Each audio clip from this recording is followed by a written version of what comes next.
बच्चों, आज हम हिंदी सेकंड में हिंदी व्याकरण में पाठ 4 पढ़ेंगे, संज्ञा। तो बच्चों, संज्ञा हम कहते हैं नाम को। देखिए, इस संसार में जो कुछ भी है, कोई भी वस्तु हो, कोई व्यक्ति हो, कोई पशु हो, जानवर हो, या कोई भी कुछ भी हो, कोई भाव हो, भावना हो, किसी की विचार हो, सबका कुछ ना कुछ नाम ज़रूर होता है और उसी नाम को हम कहते हैं संज्ञा। ठीक है। यदि अब देखिए, किसी व्यक्ति का नाम होगा, किसी वस्तु का नाम होगा, किसी भाव का नाम होगा, तो हम उस नाम को हम कहते हैं संज्ञा। यानी कि संज्ञा हम कहते हैं किसी भी प्राणी, वस्तु अथवा भाव के नाम को। ठीक। कैसे नाम? जैसे मान लीजिए व्यक्तियों के नाम हैं विराट, नव्या, है ना, और या आपके दोस्तों के नाम होंगे। ठीक है। तो इन नामों को हम क्या कहते हैं? संज्ञा कहते हैं। ये तो हो गए व्यक्तियों के नाम। पशु पक्षियों के नाम क्या होते हैं? चीता, जिराफ, ठीक, या कबूतर, मुर्गा, तीतर, बगुला, ये क्या है? पशु पक्षियों के नाम हैं। तो इनको भी हम क्या कहते हैं? संज्ञा। इन शब्दों को भी हम क्या कहते हैं? संज्ञा।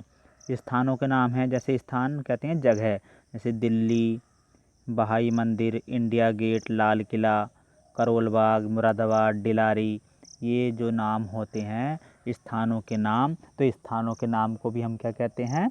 संज्ञा। अब देखते हैं वस्तुओं का नाम क्या होते हैं, जैसे कैमरा, घड़ी, मोबाइल। ठीक। तो ये भी क्या होते हैं? इनको भी हम कहते हैं संज्ञा। आगे है भावों के नाम। अब देखिए, जो हमने ये 4 चीज़ हैं, व्यक्तियों के नाम, पशुओं के नाम, स्थानों के नाम, वस्तुओं के नाम, इनको तो हम छू सकते हैं, है ना। और अब हैं भावों के नाम, जैसे सुंदरता, प्रसन्नता, खुशी, हंसी, है ना। तो ये जो होते हैं भाव होते हैं, हम इनको छू नहीं सकते, केवल महसूस कर सकते हैं इनको। ठीक है। अनुभव कर सकते हैं। जैसे खुशी है कि हम खुशी को छू सकते हैं? नहीं छू सकते, केवल अनुभव कर सकते हैं। प्रसन्नता, है ना, दुखी, तो हम इनको केवल महसूस कर सकते हैं, इनको हम छू नहीं सकते। जो भाव होते हैं, तो अब देखिए, व्यक्तियों के नाम, पशु पक्षियों के नाम, स्थानों के नाम, वस्तुओं के नाम और भावों के नाम, इनके नामों को हम कहते हैं संज्ञा। अब देखिए, इन सभी में इस संसार की सारी चीज़ें आ जाती हैं। संसार की किसी भी चीज़ का जो नाम होगा, उस नाम को हम कहते हैं संज्ञा। ठीक है। अब देखिए, इनके प्रकार देखते हैं, संज्ञा के प्रकार कितने होते हैं।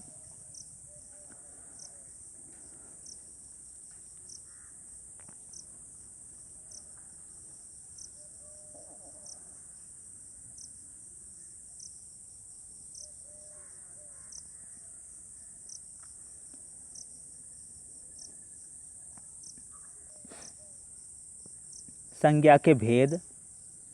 देखिए, संज्ञा के 3 भेद होते हैं, 3 प्रकार के नाम होते हैं। जितनी भी दुनिया में नाम है, इन तीनों नामों को 3 कैटेगरी में बांट दिया गया है।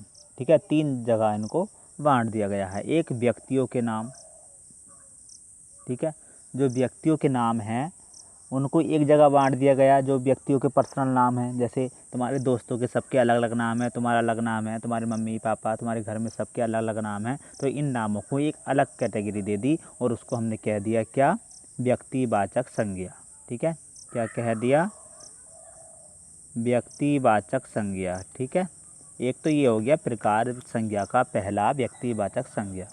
अब दूसरी कैटेगरी क्या है? जातिवाचक संज्ञा। दूसरी कैटेगरी में वे नाम रखे गए हैं जब किसी एक ही नाम से हमें बहुत सारे चीज़ों का, बहुत सारे व्यक्तियों का, बहुत सारी वस्तुओं का, बहुत सारे स्थानों का पता चलता है एक ही नाम से। ठीक है। जैसे हमने कह दिया पेड़। ठीक है, पेड़। अब पेड़, हम आपके घर पेड़ होगा उसको भी पेड़ कहेंगे, स्कूल में कोई पेड़ है उसको भी पेड़ कहेंगे, आप रास्ते पर जा रहे हैं वहाँ पर कोई पेड़ खड़ा है उसको भी पेड़ कहेंगे। ठीक है। तो ये पेड़ शब्द से बहुत सारे वृक्षों का बोध हुआ, है ना। तो ये पेड़ क्या हुआ, जातिवाचक संज्ञा। हमने कहा हाथी, आप कहीं किसी चिड़ियाघर में घूमने के लिए गए, आपने वहाँ हाथी देखा। आप किसी दूसरे चिड़ियाघर में घूमने के लिए गए, आपने वहाँ पर हाथी देखा। आपने जो है किसी पिक्चर में हाथी देखा, टीवी सीरियल में हाथी देखा, तो आपने उन सबको क्या कहा, हाथी।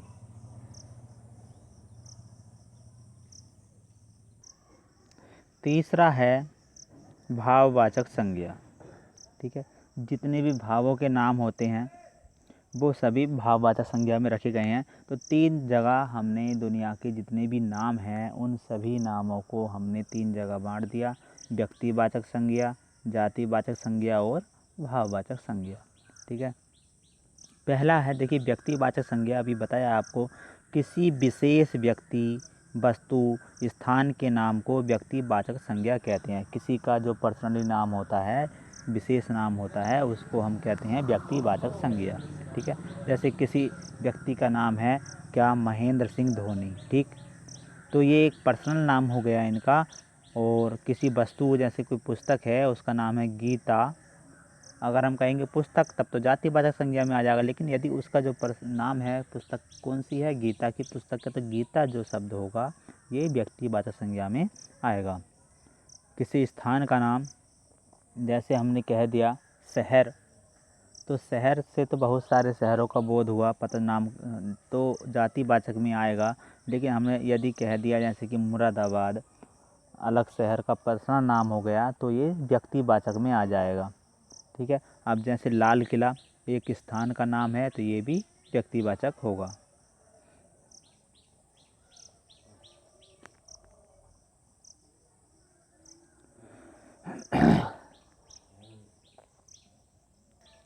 आगे है जातिवाचक संज्ञा।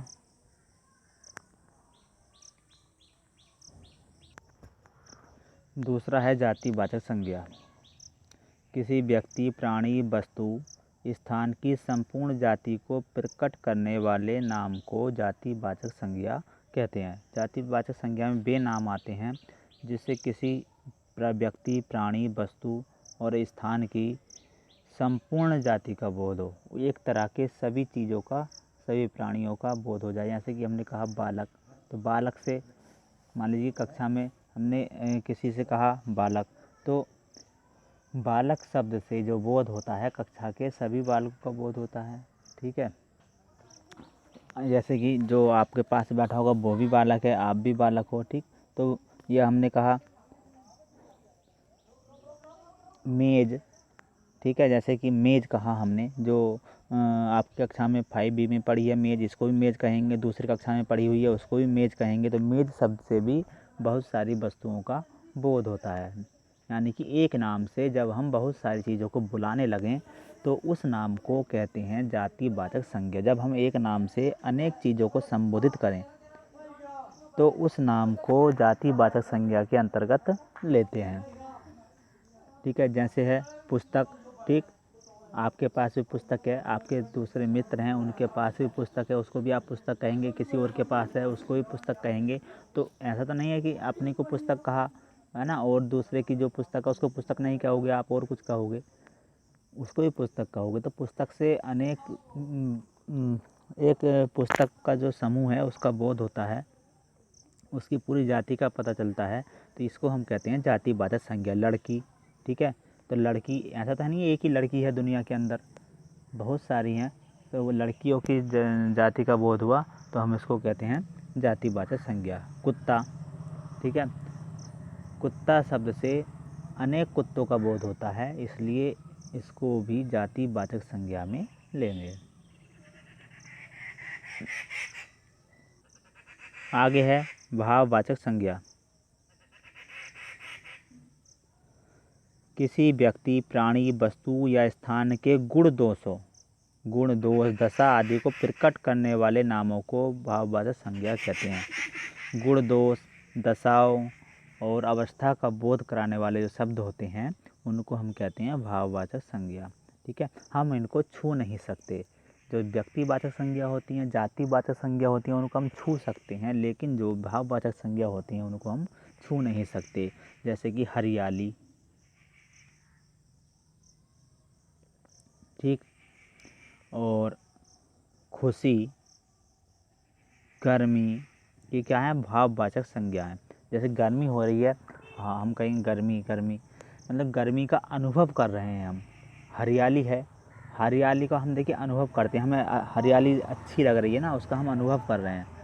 और ये खुशी, खुशी का हम महसूस करते हैं, अनुभव करते हैं। तो जिन चीज़ों का हम अनुभव करते हैं, तो हम उसको कहते हैं भाववाचक संज्ञा। तो संज्ञा 3 प्रकार की हो गई, व्यक्तिवाचक संज्ञा, जातिवाचक संज्ञा और भाववाचक संज्ञा। व्यक्तिवाचक में एक पर्सनल नाम हो गए, जैसे राजू, मोहन, राम, रमेश, है ना। तो ये हो गए पर्सनल नाम, इनको हम कहते हैं व्यक्तिवाचक संज्ञा। और जातिवाचक संज्ञा मतलब जाति, जाति के अंतर्गत क्या होता है, बहुत सारे एक ही नाम से अनेक का बोध होना जातिवाचक संज्ञा में आता है। जैसे बालक, बहुत सारे बालक हो गए, है ना। और जी जैसे मेज़, ये भी मेज़, आप दूसरी क्लास में पढ़िए, वह भी मेज़ हो गई। तो मेज़ शब्द से अनेक वस्तुओं का बोध हुआ, तो उसको हम जातिवाचक संज्ञा कहेंगे, ठीक। और जैसे कुत्ता, कुत्ते से भी अनेक कुत्तों का बोध होता है, तो उसको भी हम जातिवाचक संज्ञा कहेंगे। अगर आपने कुत्ते का कुछ नाम रख दिया, कुत्ते का यदि आपने कुछ नाम रख दिया, तो उस नाम को, वह नाम जातिवाचक संज्ञा में नहीं आएगा, किस में आएगा, फिर व्यक्तिवाचक हो जाएगा, क्योंकि वह उसका एक पर्सनल नाम हो गया, ठीक है। जैसे आपने कुत्ते का नाम टॉमी रख दिया, तो जो टॉमी शब्द होगा ये व्यक्तिवाचक में आ जाएगा। कुत्ता कहोगे तब जातिवाचक में आएगा, लेकिन उसका नाम रख दिया कुछ, तो वह व्यक्तिवाचक हो जाएगा। और भाव, जैसे गर्मी, सर्दी, खुशी, प्रसन्नता और बचपन, जो अवस्थाएं होती हैं, जैसे बचपन है, बुढ़ापा है, जवानी है, ये भी भाववाचक संज्ञा में आती हैं। अब देखिए इनके अलावा एक चीज़ और है, द्रव्यवाचक संज्ञा और समूहवाचक संज्ञा, दो संज्ञाएं हैं। अब ये जो दो संज्ञा हैं, ये कोई अलग से संज्ञाओं के भेद नहीं हैं, ये जो दो भेद हैं,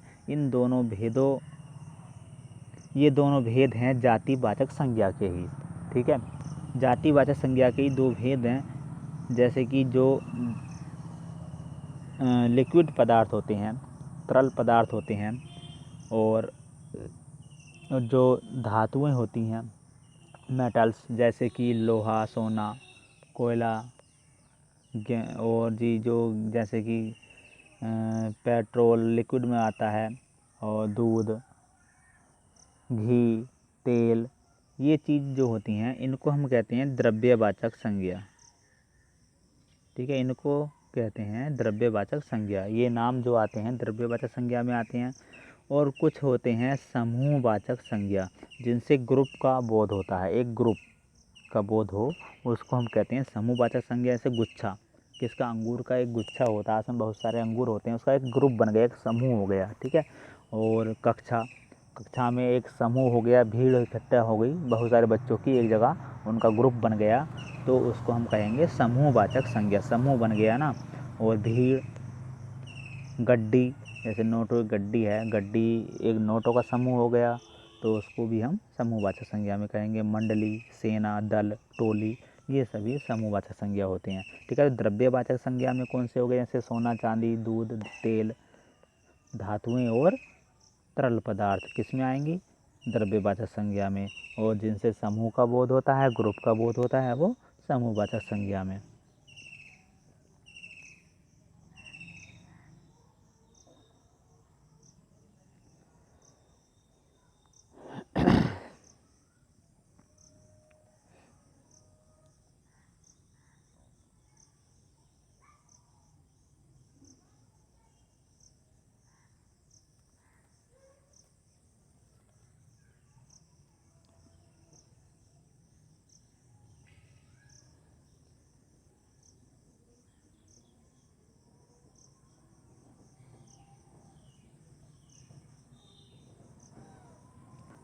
देख लेते हैं इसके MCQ।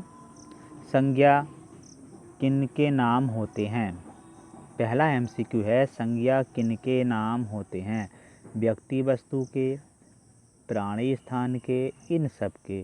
तो जो संज्ञा नाम होते हैं इन सब के होते हैं, व्यक्ति के भी, वस्तु के भी, प्राणी के भी, स्थान के भी। तो आंसर क्या होगा? तीसरा विकल्प सही है, इन सब के। दूसरा MCQ है, क्रिसमस कौन सी संज्ञा का भेद है? अब देखिए, क्रिसमस एक त्यौहार का नाम होता है, तो ये पर्सनल नाम हो गया, इसलिए हम इसको कहेंगे व्यक्तिवाचक संज्ञा। ठीक है, क्रिसमस हमने कहा त्यौहार, तो त्यौहार में बहुत सारे त्यौहार आ जाएंगे, लेकिन किसी एक त्यौहार का नाम रख ले दिया हमने, तो उस नाम को हम कहते हैं व्यक्तिवाचक संज्ञा। द्रव्यवाचक तथा समूहवाचक संज्ञा किसके उपभेद हैं? किसके उपभेद हैं ये? जातिवाचक संज्ञा के उपभेद हैं। चौथा MCQ है, किसी वस्तु की पूरी जाति का बोध कराने वाले शब्द क्या कहलाते हैं? जाति का बोध कराने वाले क्या कहलाते हैं? जातिवाचक संज्ञा। कक्षा कौन सी संज्ञा का भेद है? कक्षा, देखिए कक्षा जो है अभी आपने पढ़ा था किसमें? समूहवाचक संज्ञा में, लेकिन समूहवाचक किसका भेद है? जातिवाचक का, तो ये जातिवाचक संज्ञा में आएगा।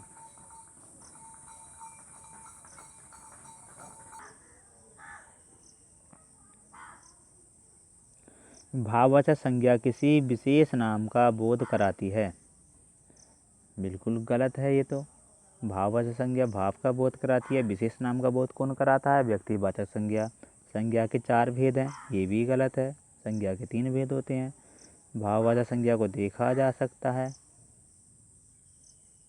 जी नहीं। तो भाववाचक संज्ञा को देखा नहीं जा सकता, और ये भी गलत है।